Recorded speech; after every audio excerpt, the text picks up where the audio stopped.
¿Qué tal? Yo te doy la bienvenida a la segunda lección de nuestro curso para realizar tu tesis en 6 meses. Recuerden que pueden revisar la lección anterior para tener una mejor idea de cómo se estructura la tesis en términos generales. Vamos a dejar una tarjeta por aquí para que puedan acceder al video. Muy bien, sin mayor dilación, comencemos con la lección. Esto es tesistología.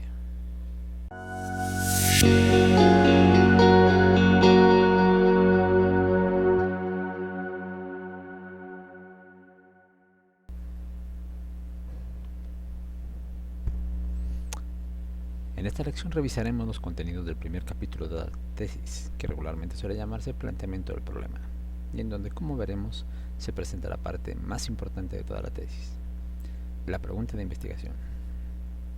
Muy bien, dijimos en la sesión anterior que una tesis es una investigación. Ahora digamos que toda investigación es el intento de solucionar un problema. A veces se logra, a veces no tanto, pero en esencia eso es una investigación.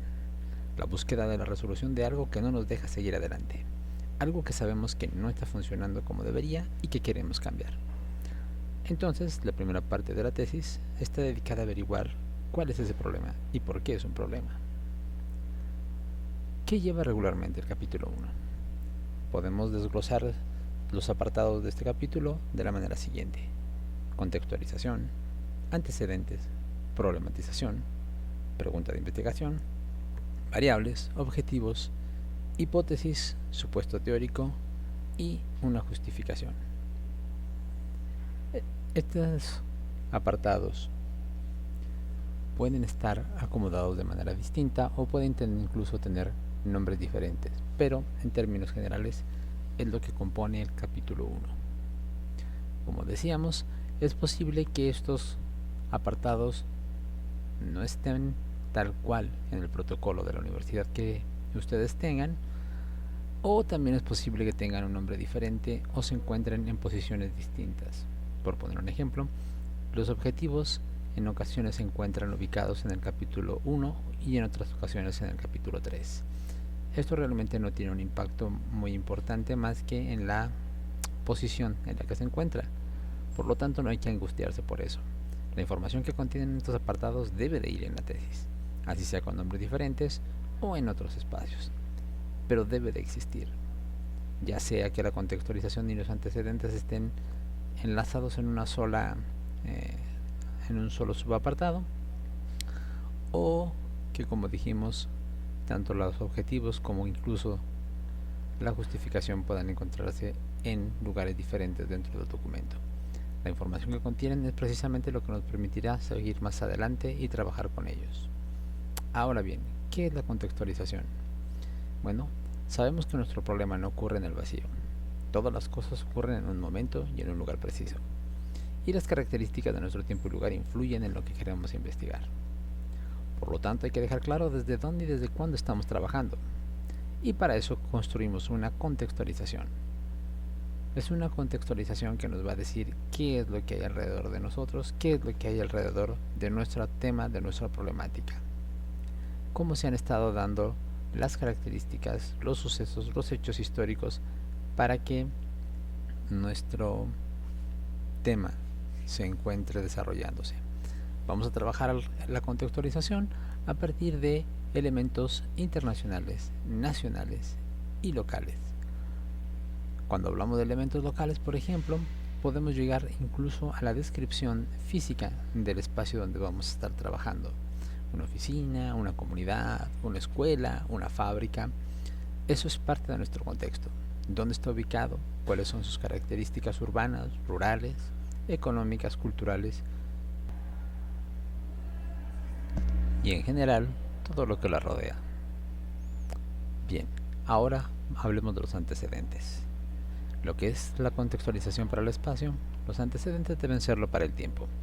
Nuestro problema no surgió de una manera espontánea, tuvo que haber una serie de sucesos que influyeron en la forma en cómo se está percibiendo.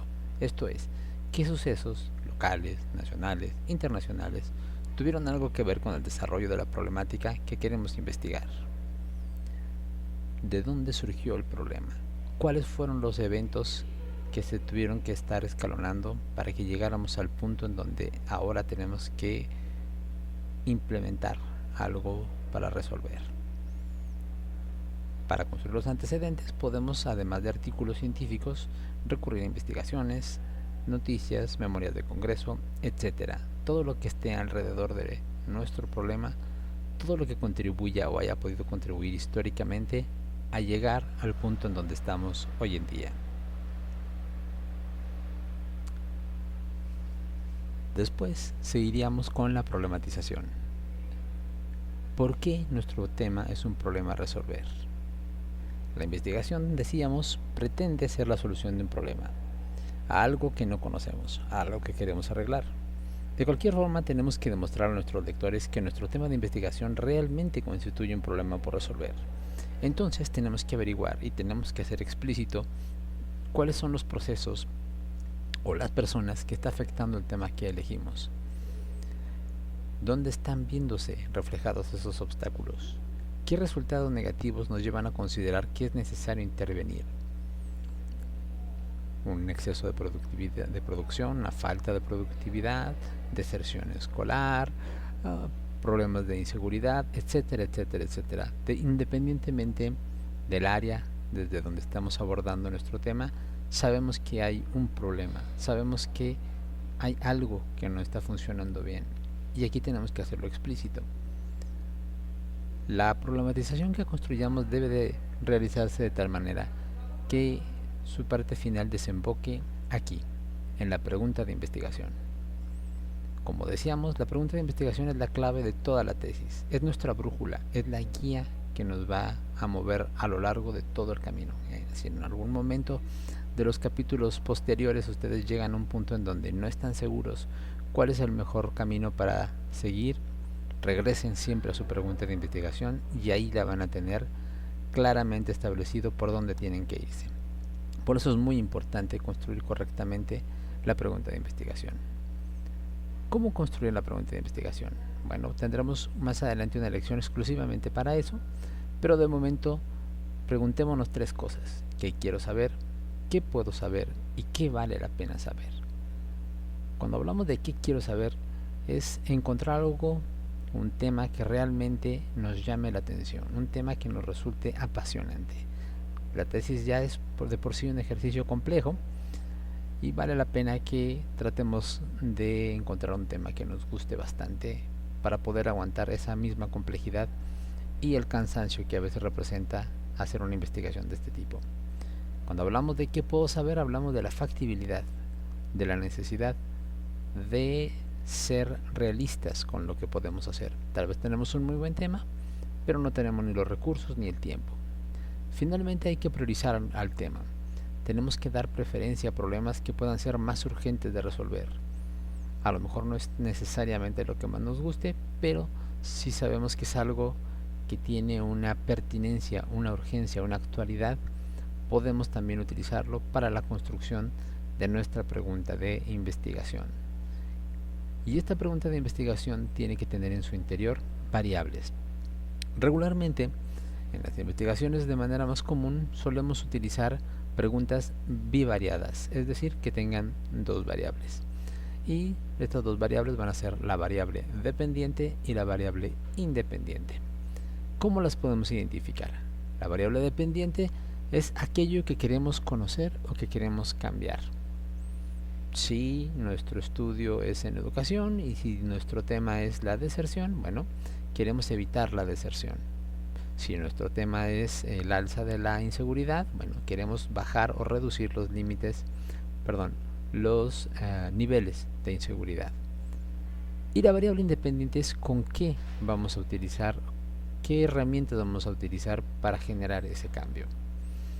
Cómo vamos a resolver el problema o cómo vamos a conocer o a diagnosticar mejor el problema. Aquí entrarían las estrategias de intervención, todas las herramientas metodológicas, prácticas que nos puedan llevar a generar un impacto en la variable dependiente. En la medida en que apliquemos la variable independiente, tendrá que verse un cambio en la variable dependiente. Tenemos que establecer entonces en nuestra pregunta de investigación claramente esta relación entre variable independiente y variable dependiente. Y entonces podremos construir los objetivos, tanto el general como los específicos. El objetivo general consiste en convertir nuestra pregunta de investigación en una acción. Esto se logra poniendo un verbo en infinitivo frente a la pregunta. Por ejemplo, si nuestra pregunta fuera, de manera muy general, ¿cómo impacta el uso de esta nueva metodología al resultado de este proceso?, el objetivo tendría que ser analizar el impacto del uso de esta nueva metodología en el resultado de este proceso. La metodología puede cambiar, el proceso puede cambiar y el verbo también puede cambiar. Pero esto es esencialmente lo que queremos hacer. Y los objetivos específicos exponen los pasos que se deben llevar a cabo para lograr el objetivo general. Una buena manera de construir los objetivos es considerar al menos 3 pasos: un diagnóstico inicial, la aplicación de una estrategia y una evaluación de lo aplicado. Hay herramientas como la taxonomía de Bloom que nos permiten o nos ayudan a encontrar los mejores verbos dependiendo de qué queremos hacer con cada uno de nuestros objetivos. Por lo regular, para el objetivo general, verbos como analizar, comprender, definir, incluso describir, pueden ayudarnos muy bien a construirlos desde la pregunta de investigación. Una vez que tengamos los objetivos, planteamos, dependiendo de qué tipo de investigación tengamos, nuestra hipótesis o nuestro supuesto teórico. En esencia, son las respuestas tentativas que se le dan a una pregunta de investigación.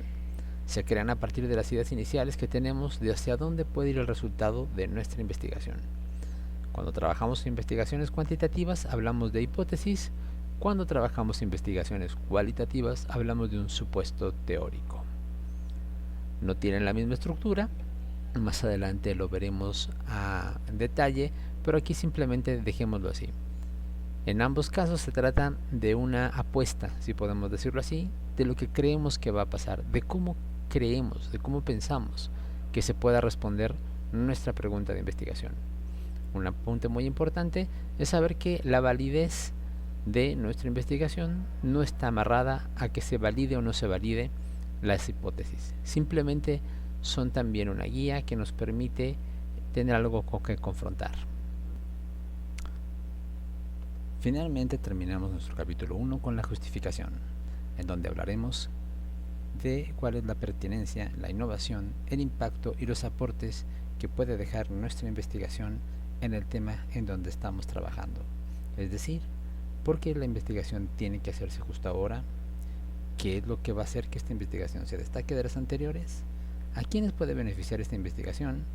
¿Y cómo va a aumentar el conocimiento teórico y práctico en el área en que estamos trabajando? Con esto cerramos el capítulo 1. Muy bien, gracias por llegar hasta aquí. Recuerden suscribirse, darle like y compartir el contenido para que más personas puedan salir adelante con sus tesis. Recuerden también seguirnos en redes sociales. Ya estamos en Facebook, en Instagram, LinkedIn y muy pronto en X. Gracias por su atención. Recuerden que tenemos asesorías personalizadas y tenemos ahí el correo de contacto. Hasta la siguiente lección.